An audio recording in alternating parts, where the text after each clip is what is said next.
A esta hora de la mañana está en la cabina de Radio Panamá, como lo dije en el inicio del programa y lo digo con el invitado presente, amado por muchos, odiado por tantos. Es el diputado Luis Eduardo Camacho. ¿Cómo le va? Buenos días, bienvenido.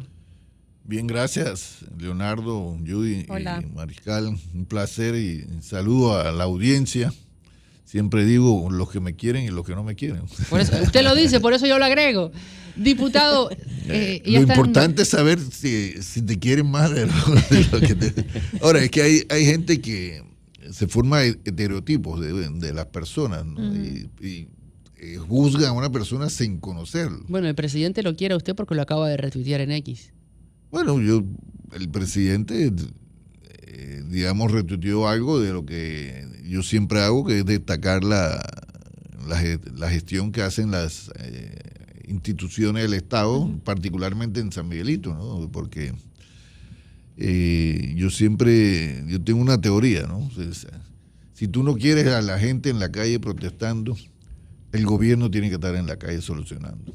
Qué buena frase. Esto es sencillamente porque al final de cuentas, mira, lo que espera el pueblo de cualquier gobierno no es excusas, es soluciones. Y yo creo que el gobierno de José Raúl Molino ha estado, pese a las condiciones económicas del país, ha estado dando solución y avance a importantes temas. Ni este ni ningún gobierno va a solucionar los problemas del país en 5 años. Pero al final lo que es importante es que la gente tenga la visión de que se avanzó y no que se retrocedió, como lamentablemente vimos en los últimos 10 años.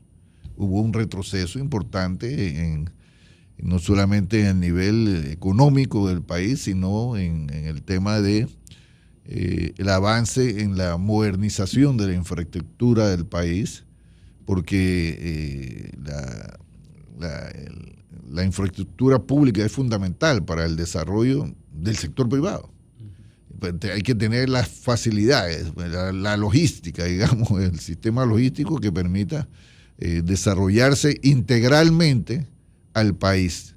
Y te digo integralmente porque el desarrollo no se puede dar solo en la ciudad, sino que se requiere que se dé en el interior de la República, porque si no va a ocurrir lo que en algunos momentos o tradicionalmente ha ocurrido, cuando el desarrollo se da solo en la ciudad y no incluye el interior de la República, entonces comienzan la gente del interior a migrar a la ciudad, a buscar oportunidades, y generalmente lo hace formando otros bolsones de pobreza en las periferias de la ciudad, ¿no? Y eso es lo que nosotros debemos de hacer, que el progreso llegue a todos los sectores del país. Y la gente espera también tener una mejora económica, ¿no? Lo que se hablaba mucho de las promesas, los compromisos de Chenchen en el bolsillo, cómo va avanzando el tema, no solo de la reactivación económica, sino de acceso al trabajo y de mejorar la calidad de vida de los panameños.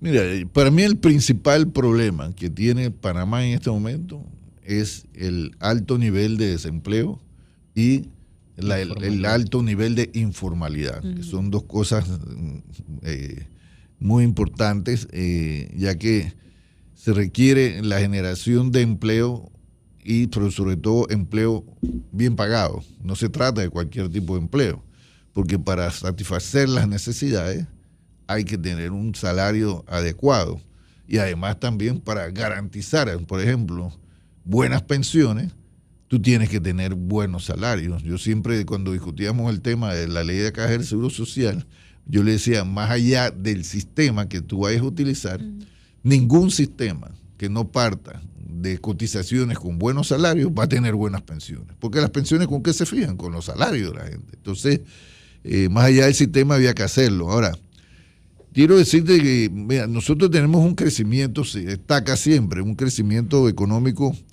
superior al de la región, incluso el de la mayoría de los países de Latinoamérica. Pero ese crecimiento económico, dos cosas señalo, es insuficiente en este momento, pero sobre todo no se genera en las áreas que más tienen que generarse, que es las áreas que más empleo generan.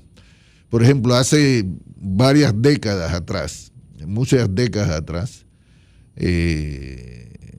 el sector que más empleo generaba era el sector primario, es decir, el sector agropecuario. Pero el sector agropecuario, por sus propias realidades, te generaba empleo, pero no te generaba empleo bien pagado, porque no son precisamente el mejor. Posteriormente, en razón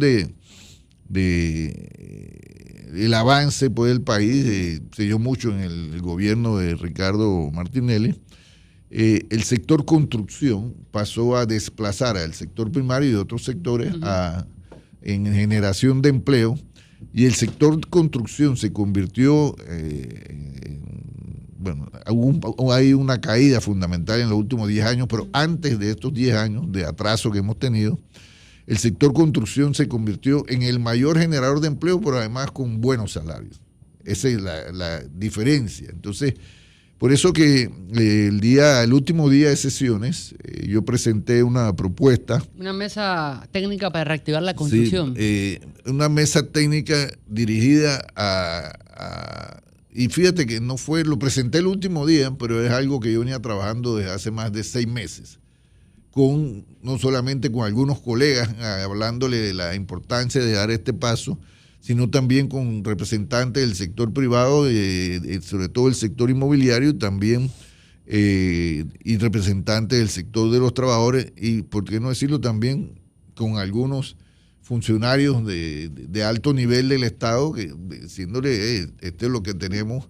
¿Y por qué esta propuesta? Porque quienes siguen la vida política, ustedes son periodistas, pero de hace muchos años, la Asamblea Nacional era reconocida precisamente como el foro donde se evitaban o separaban las crisis sociales que se generaban producto de alguna insatisfacción.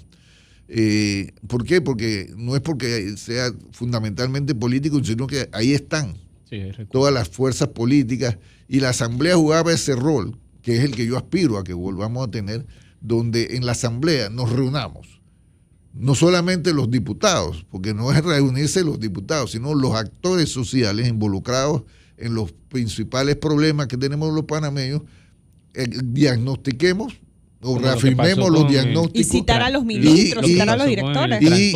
Y qué hacer ahí, salir de ahí con ideas claras y sobre todo propuestas que ayuden, en este caso, del sector a dinamizar el sector de la construcción. Y por eso la propuesta que yo presenté y fue aprobada unánimemente en la Asamblea, esta mesa de trabajo está conformada por el ministro de Economía y Finanzas, o sea, el Ministerio pues, de Economía y Finanzas, el Ministerio de Vivienda, que es el regente del área pues, de la construcción en tema, porque es construcción de vivienda lo que más genera esa actividad dentro del sector, no únicamente, pero es el sector más fuerte de generación. Está siendo criticado ahora. Y también hay un representante de la CAPAC y un representante del CONEP, principal y suplente, por el sector empresarial, y también hay 2 representantes por el sector laboral, porque hay que tener al sector laboral para también, porque ellos son precisamente los primeros beneficiarios del crecimiento de la actividad comercial y son los más perjudicados cuando la construcción no está teniendo la actividad que tiene que tener. Entonces, vamos a ver cuáles son las trabas que hay en el país, en el gobierno y en la economía para que el sector construcción esté parado como, bueno, no es que está parado, sino que no tenga ese dinamismo que se requiere. Y por ello también, obviamente, va a haber un representante de cada bancada. Porque esto no es agarrar y decir, bueno, nosotros somos gobierno y nosotros somos lo que vamos a discutir.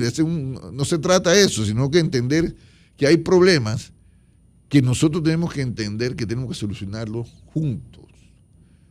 También me gusta mucho una frase, creo que es si no me equivoco, de Gandhi, que decía, hay que estar juntos, no para estar juntos, sino para hacer algo juntos. Hay que estar juntos, pero ¿y qué tan junto está Luis Eduardo Camacho realizando metas de una posible reelección de Jorge Herrera en la Asamblea Nacional?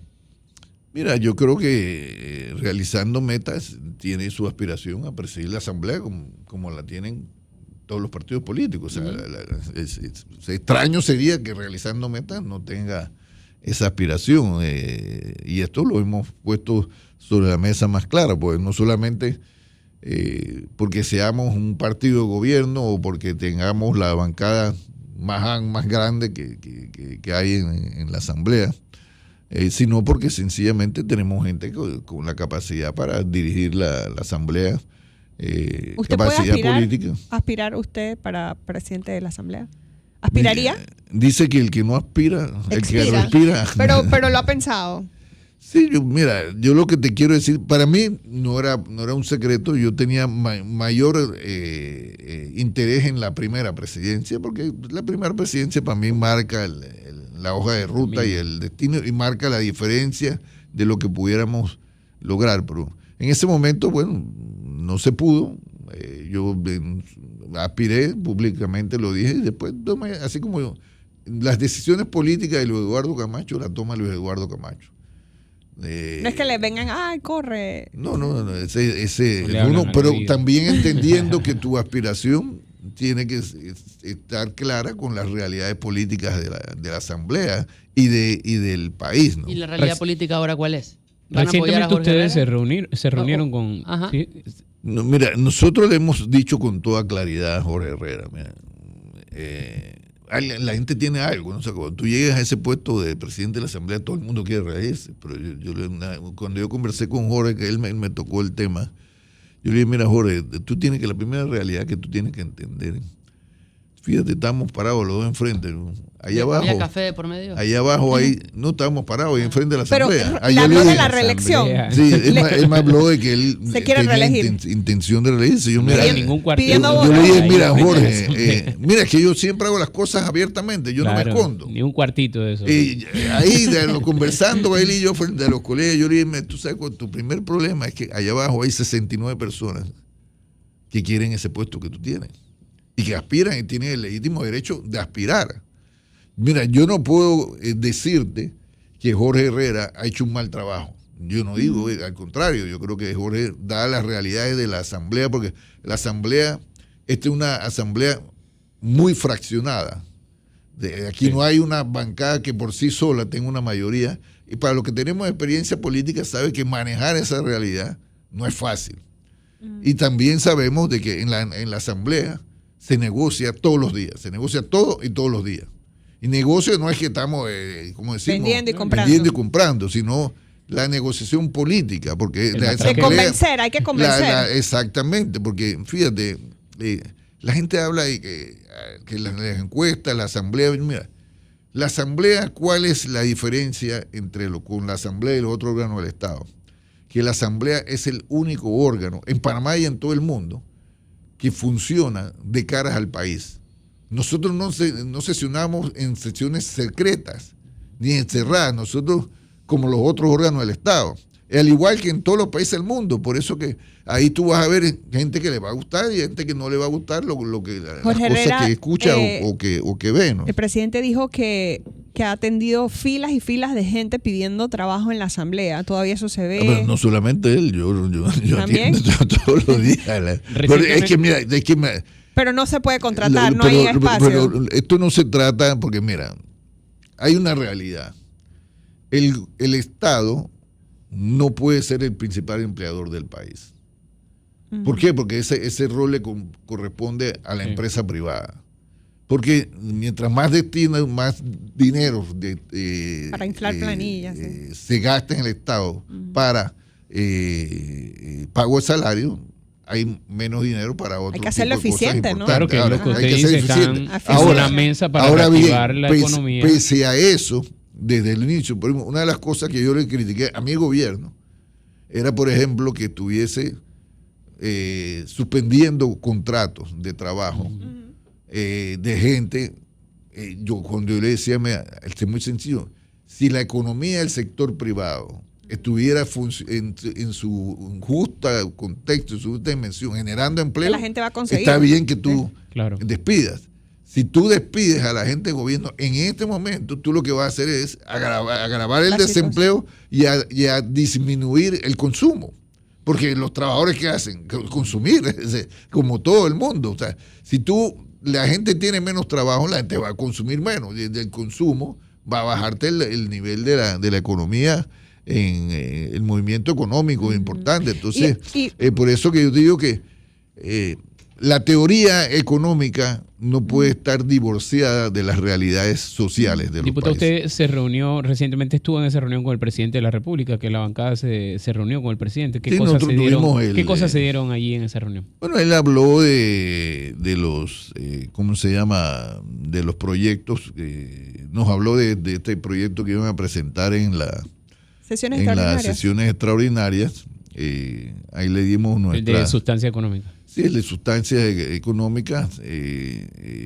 Por ejemplo, una de las cosas que nosotros trato de comunicarle a todos los servidores públicos, yo trato de mi área fuerte en lo profesional en los últimos 40, 50 años ha sido comunicación y comunicación estratégica. No se trata de comunicar, sino comunicar estratégicamente. Entonces, yo le digo, la percepción es realidad. La percepción de la mayoría se convierte en una realidad y ese es algo que tú no vas a poder contactar. Entonces, sobre este proyecto hablamos de la necesidad de que el ministro de Economía y Finanzas, que es el proponente del proyecto, y su equipo, le dejen bien claro al país que esto se está haciendo no en razón de una exigencia de un grupo económico que no ha sido muy amigable con Panamá, que es la famosa OCDE, sino en razón de acuerdos internacionales con bloques de países que se requieren para y que buscamos atraer como inversionistas. Este no es para ayudar a que esos países recauden mejor, porque el problema es lo que ellos recaudan o no, ese es el problema de ellos. La forma, nosotros tenemos que ver, tener una eficiente sistema fiscal para evitar fundamentalmente que entren recursos ilegítimos, sobre todo provenientes de terrorismo y lavado de dinero en producto de actividades vinculadas al narcotráfico. Eso sí, tenemos que ir mejorando fundamentalmente en eso, pero nosotros no podemos ser agentes cobradores de otros países en cuanto a si tributan o no tributan, y esa es mi visión de la sociedad del país. Aparte de que indistintamente de que tampoco podemos ir contra realidades. Y en este proyecto, ¿cómo lo ve usted, su perspectiva? Porque las multinacionales tendrán yo te soy sinceramente, su punto también, a mí el proyecto me lo entregaron apenas ayer. Okay. Porque yo he estado muy concentrado en el tema de... El presidente lo adelantó en esta reunión. Ellos no hablaron, no estaban elaborando el texto todavía. Nosotros yo estoy concentrado en el tema de la instalación de la mesa de trabajo, porque para mí es urgente. La reactivación. El tema de la reactivación del sector construcción tiene que darse sí porque sí. Porque, repito, no es capricho, ni casualidad, ni terquedad.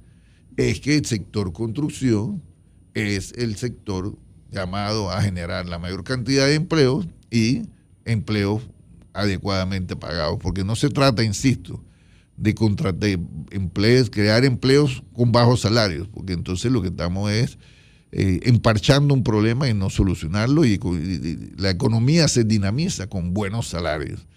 Y por eso requiere compromiso de todos, y por eso que la mesa está integrada por todos, empresarios, trabajadores, entidades del Estado que manejan la economía, y también el foro político por excelencia, que son los diputados de todas las bancadas. Diputado, no me quedó claro, y perdón, Judy, no me quedó claro, sigo con la duda.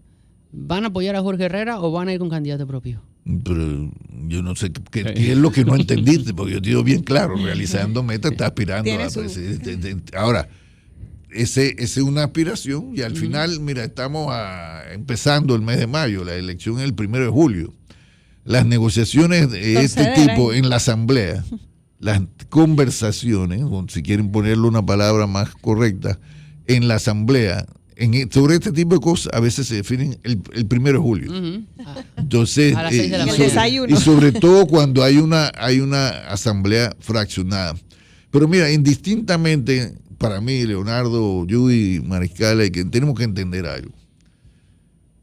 Sí, es importante tener la asamblea y tener a alguien con la capacidad de consensuar y unificar a la asamblea en los proyectos país, llevar priorizar los proyectos país. Pero ¿quién es el presidente de la asamblea? No va a cambiar el país.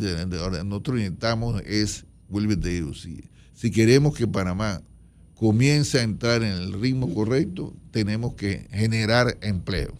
Y eso solo se puede hacer dinamizando. Aquí hay sectores como el sector portuario, el sector de telecomunicaciones, más específico, que tienen crecimiento importante. Pero ese sector de, por ejemplo, las telecomunicaciones, no genera la cantidad de empleo porque, fíjate, me decía el ministro Chapman que han crecido las ofertas de empleo, pero también hay que tener en cuenta que la mano de obra económicamente activa crece todos los años también. Entonces, ese es algo, por eso que el crecimiento económico que nosotros tenemos, fíjate, como país, que antes de la guerra, porque es otra cosa, como si tú echaron mi sustentación, hay factores externos que nosotros no vamos a poder controlar, pero nosotros hay factores internos que sí podemos controlar. Y es por eso que ese 4% que estimábamos, 4.1% que se estimaba el país crecería casi por todos los organismos financieros y también por proyecciones del propio MEF, que íbamos a crecer antes de la guerra y que ha bajado a 3.9 producto de la guerra. Ese crecimiento, si bien es superior para el resto de los países del área, por las características, lo que te he dicho, de que no es el crecimiento económico que necesitamos sostenible, porque tiene que ser sostenible, pero además en las áreas que genere empleo. Para mí, quien no entienda que el problema más grave de este país en este momento es el desempleo y la creciente informalidad, está más perdido. Y ahí está el contraste, porque hace unos días atrás el Ministerio de Trabajo también sacó una publicación donde los contratos indefinidos han crecido, hablaba de crecimiento y demás. Sí, han crecido por lo que te he señalado, porque digo, es que todas las cosas, mira, la gente tiene que entender que todo lo que hagamos, individualmente o colectivamente como país, tiene como consecuencia. El parar las bananeras, no por un conflicto laboral propio de la bananera, sino un tema ajeno a la bananera, que desencadenó el cierre de la bananera temporal. O sea, ya se han recuperado 5.000 empleos, pero eso, tú sabes las consecuencias que tiene la eso, mina y el tema de la mina. Y el bioetanol, ¿no? Que era lo que también se discutía para el bioetanol. Yo no compartí la decisión de pararlo porque yo creo que había mucha desinformación sobre ese tema, también porque además, yo tengo que, y se lo dije allá, hubo una mala comunicación de parte del propio gobierno. Mira, ¿qué necesidad tú tenías de presentar un proyecto que dijera que el etanol era obligatorio cuando eso estaba en la ley? Ya estaba. La ley vigente. O sea, no es que nosotros, porque la gente, no, que ustedes están haciendo obligatorio. No, eso está en la ley. Ya está. Nada más que estaba suspendido en razón de una decisión, en mi opinión, fue más comercial del presidente de ese momento, pero que además, y despertar ese debate, además de que no, que si hay 60 países del mundo con experiencia ya que ya usan el etanol y que en momentos precisamente como el que estamos, el etanol se vuelve una herramienta importante para evitar el aumento excesivo de los combustibles, porque ahí no solamente tienen el uso obligatorio de etanol en 60 países, sino que hay momentos como este donde el porcentaje de etanol, la mezcla, aumenta, precisamente para evitar eso y sin que se dañen los vehículos. Porque aquí había gente que tenía la mentalidad de terror, ¿no? que se va a dañar los carros, que si no sé qué. Si tú buscas las especificaciones, no va a haber azúcar, va a aumentar el precio del azúcar. De muchos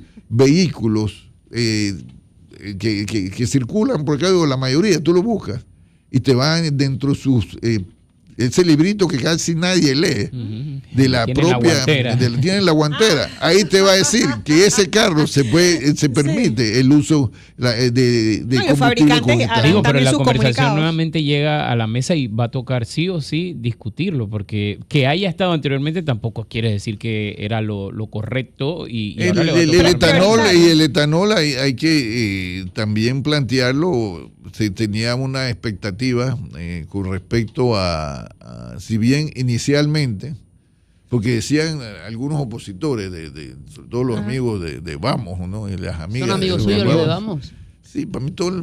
No tienes problema con nadie. Yo trato de no tener enemistades personales con nadie. O sea, si no tengo enemistad personal, somos amigos. Pero no eran No es mi solo, hermano. no eran solo los de Pero- Vamos. Por ejemplo, pero- yo conversaba con gente hablaban- en agencias de autos donde te decían, hey, ya administradores de agencias grandes de autos decían, los talleres se van a llenar de problemas. Y aunque la gente venga con un problema que es en las llantas, van a decir que no, es el bioetanol. Entonces, Sí, pero hay cosas fíjate, que- decían de que, por ejemplo, de que no es que no estamos preparados, es que nada tú puedes agarrar de decir, bueno, Cuando se pintaron los taxis amarillos, que no quería, que no se quería. El problema, hay que dar tú una no orden. puedes decir de que, bueno, aquí se tomó una decisión y mañana va a amanecer todas las gasolineras con los dispensadores y los tanques para no eso La implementación hay demora. siempre un proceso de implementación en todo tipo de medidas como esta, pero hay otras medidas similares, porque tú tomas una decisión, no es que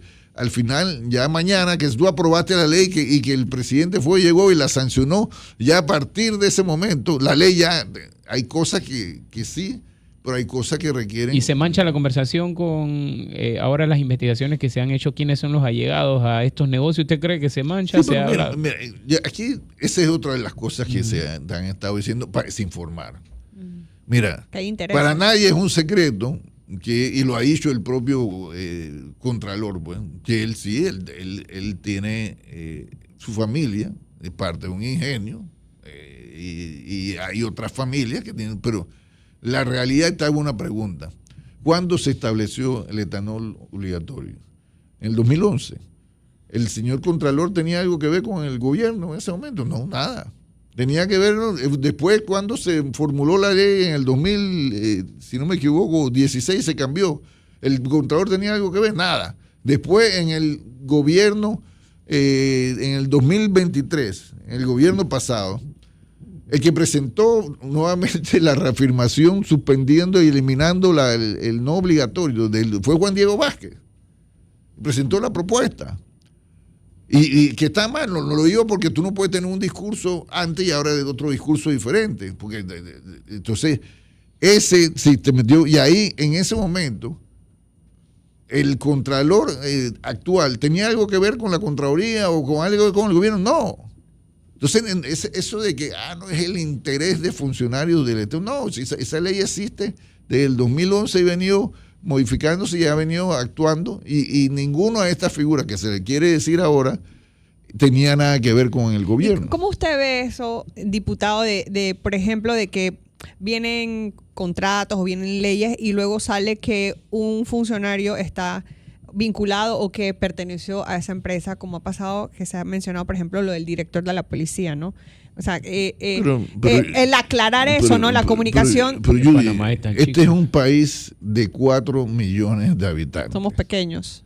O sea, aquí, es más, tú tienes, políticamente, tú tienes familia que vemos diputados que el hijo es el suplente. No es el tema, sino que son... Estamos en algún lado conectados. Conectados de alguna manera, pero te quiero decir ese tema, mira, el tema de aquí hay situaciones de un contrato que tiene que ver con un tema del Estado y que en un momento dado algún funcionario tiene que ver. Ya eso pasó, fue pasado. Eso es normal del mundo. Ahora, si tú me dices que algo que se haya hecho a la medida, Favoritismo. con favoritismo, que es incumplir Tráfico la de ley, ahí influencia. tú puedes cuestionar eso. Pero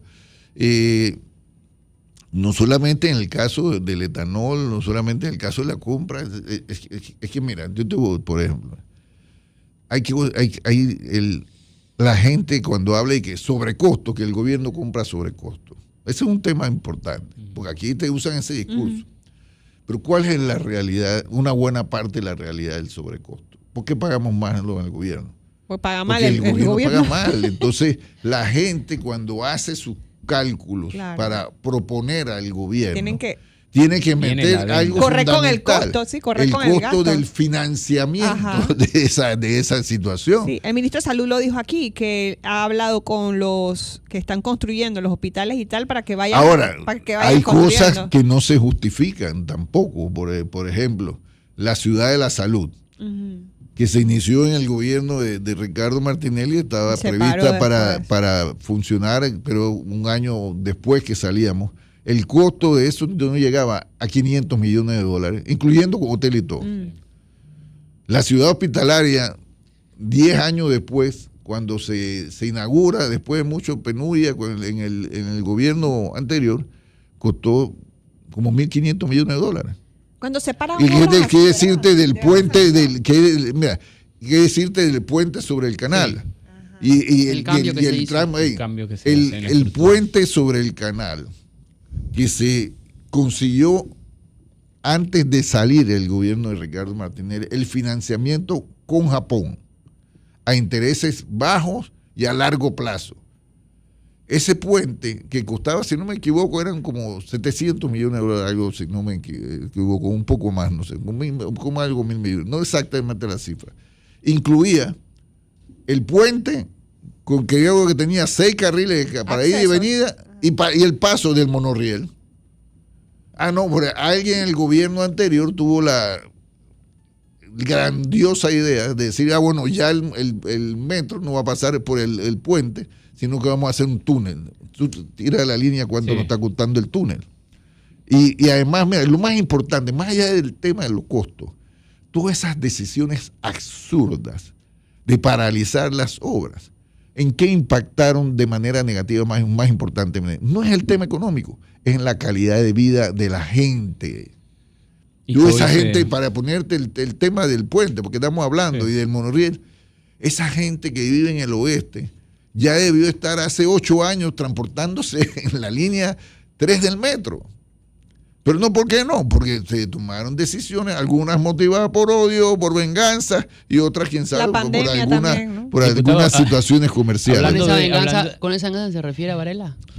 Bueno, lo que dice Juan Gabriel, lo que se sabe no se pregunta, lo que se ve no Lo se que se ve pregunta. no Le se pregunto Lo que porque se lo ve ponen no se sobre la pregunta. mesa y quiero saber a qué expresidente se refiere, Yo con qué aquí, figura. A todos. Es obvio, sí, no solamente, Todos no paralizaron. exactamente, no solo Juan Carlos Varela. Todos han Juan Carlos paralizado. Varela hay dos cosas, paralizó el país, pero además sembró un ambiente de odio y revanchismo que yo en mi vida había visto. Yo estoy en política desde que tengo 15 años.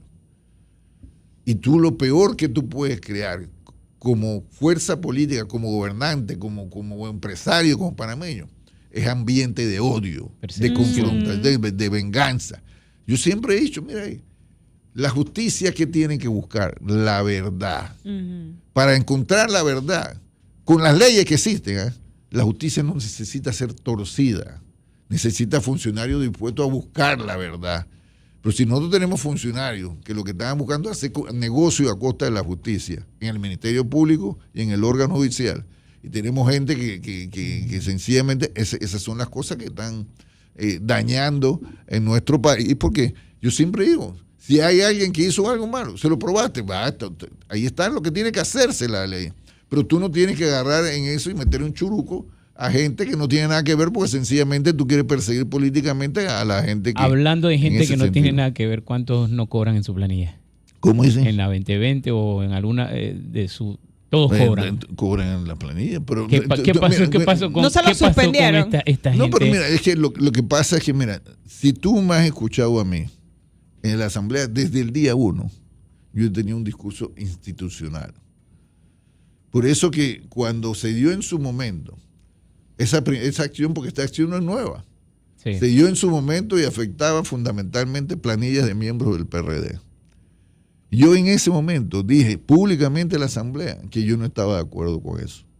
Porque yo trabajo, conozco la Asamblea de toda la vida.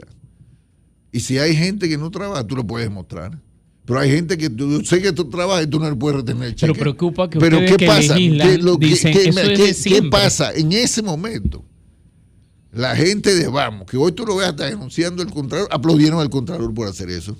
Entonces tú no puedes tener un doble discurso, porque eso es lo que la gente dice, coño, pero si tú antes decías una vaina, ¿Y ahora por qué es malo. les cayó a ellos la acción? Pero ¿qué se puede hacer? Ajá. Ustedes que legislan, porque aquí el presidente también dijo lo mismo, Jorge Herrera dijo ayer, eso es siempre. Entonces No, todo el que no. escucha dice, siempre se da. Incluso él No, dice, ok, no, ¿qué hago? mira, Lo saco de sí allí yo sí te y digo lo meto algo, en, hasta en donde yo indefinido. conozco, donde yo recuerdo en la asamblea, la famosa 2020, que no siempre fue 2020, nunca se tocaba.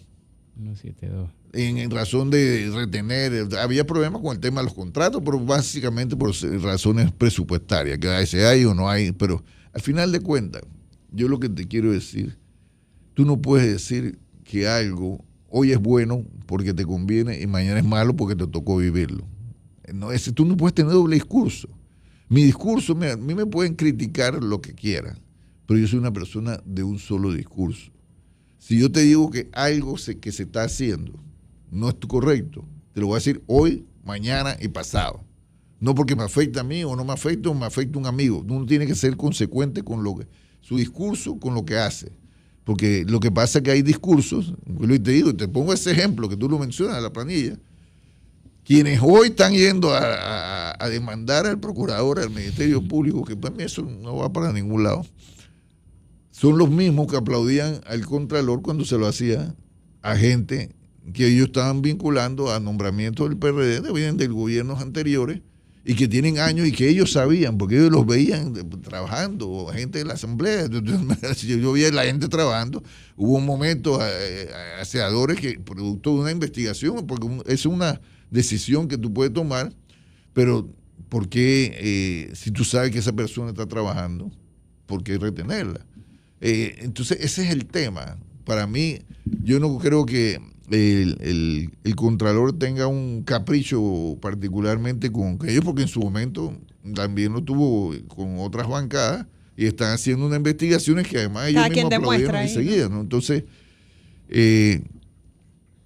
yo te digo algo, mi personal va todos los días a trabajar y ahí solo pueden ver, perfectamente lo pueden ver. Y Contralor cuando se va a presentar, porque la gente se iba a presentar hasta una cuadra de chateo y le dijo, no voy a ir. Y nunca, bueno, pero es que si tú... Hay que aclarar la situación, ¿no? Si él iba a ir allá, y entonces, porque además lo que te quiero decir, él iba a ir voluntariamente. Entonces comenzaron a que no, que vamos a citar. El problema es, mira, cuando tú quieres hacer show y no hacer el trabajo que tienes que hacer, porque sí, la Asamblea tiene un rol de fiscalizador, un rol importante. Cuidado que es más importante que el de que hacer leyes. No, fiscalizar, en términos generales. No, la fiscalizar no es nada más citar, es darle seguimiento al comportamiento presupuestario, a ver el comportamiento. ¿Dónde se están haciendo las obras? Pero también, para mí, otro rol importantísimo de la Asamblea es precisamente ser el foro, el principal para mí es ser el foro de discusión, análisis y solución de los problemas que más impactan en los panameños. Ese para mí es el principal rol de eso. Y es el foro ideal porque ahí están las fuerzas políticas. Y en su mesa de reactivación de la construcción, ¿ya se ha puesto sobre la mesa, por ejemplo, qué obras van a venir que van a beneficiar a las empresas constructoras en Panamá? No, porque mira, esto no se trata de analizar qué proyectos, porque la decisión ¿y qué pueden de tomar generar ellos, no? sino, Generar ellos. ¿Y cuáles son ahora mismo los factores que están generando obstáculos para el desarrollo, para que desarrollen la actividad? De la actividad. Porque, por ejemplo, mira, si tú aprobamos una ley de incentivos, mis primeros proyectos, creo que lo dije aquí antes que entráramos a la asamblea, yo dije, mis primeros proyectos iban a ser dos: la extensión del interés preferencial y la extensión del bono solidario, es decir, de los 10.000 balboas. Pero en el gobierno del Ministerio de Economía me pidió aguantar porque estaban trabajando un proyecto, pero ese proyecto de la extensión del interés preferencial demoró un año en presentarse. Y ese año también generó que, por ejemplo, el sector bancario, que a la gente no le gusta que uno toque el banco, yo no soy enemigo de los bancos, yo no soy enemigo de la empresa privada, pero el sector bancario comenzó a no facilitar el tema del interés preferencial porque estaban presionando al gobierno para que le pagaran los saldos pendientes en esa cuestión. Entonces, Diputado. y sobre eso después tuvimos que llevar a modificación la ley preferencial 2 veces después que la aprobamos. Pero no solamente eso, hay que tomar, por ejemplo, hay medidas que toma el gobierno e instituciones del gobierno que hacen lentísimos los trámites en el tema de la Constitución. Bueno, hay que ver y sentarnos y poner una solución en eso. Si eso no hay que ser astrofísico ni nada, eso es sentido común y ganas de solucionar. Diputado Luis Eduardo Camacho, gracias por estos minutos en Radio Panamá. Nos avisa entonces qué va a hacer para la presidencia de la Asamblea. Si se postula, queremos la primicia. Yo te quiero decir lo siguiente. La Realizando Meta tiene una posición al respecto de eso. Pero esa es una situación que se va a discutir. Ahí no solamente, pero quieren tener presidente en la próxima. Sí, Realizando Meta sí. aspira a presidir ese órgano del Estado y hay tienen buenas figuras ahí para. Hay 15 diputados, hay 15 candidatos. Diputado, gracias. Tenga buenos días. Y lo mismo en la bancada del PRD, en todas las bancadas, Todos quieren. Todos quieren. Nos avisa cómo por avanza la diferentes situación. razones, pero todos quieren. Diputado, gracias. Tenga buenos días. A la orden. Y ojalá que pongamos todo, concluyo con esto. No se trata de estar juntos, sino se trata de estar juntos para hacer algo juntos. Y hay problemas del país que tenemos que solucionarlo entre todos. Esto no es de gobierno o oposición. Entre todos, como este tema del desempleo, tenemos que enfrentarlo y solucionarlo entre todos. Vamos a ver si logra Claro juntar que a sí. todos. Juntos pero no revueltos. Vamos, dijo usted. No. No, mire, yo tengo muchos amigos con Vamos y de los diputados y también sus asistentes. Mira, los asistentes Hay de que todos llevarse ellos. bien. Llévense Los asistentes bien. de todos ellos conversan conmigo, Hay me que piden llevarse ideas bien. y Son yo los esos son los apoyo. que no Cuidado, cobran. cuidado. ¿Ah? No Son tienen los que que no ser cobran. amigos pío pío, pero tienen que hacer Hay trabajo. algunos que no están Son cobrando. los que no cobran. Otros están cobrando, pero Diputado, gracias. a la orden. Y Gracias. saludo a Panamá. Y mire, siempre vamos a tener diferencias. Claro. El problema es cuando tú te fijas más en las diferencias que tienes que en las cosas que nos unen. Si la gente se fijara más en las cosas que nos unen, este país pudiera avanzar con mucha facilidad. Uno se saluda detrás de cámara siempre. Aquí en Panamá es así. 8:48 a esta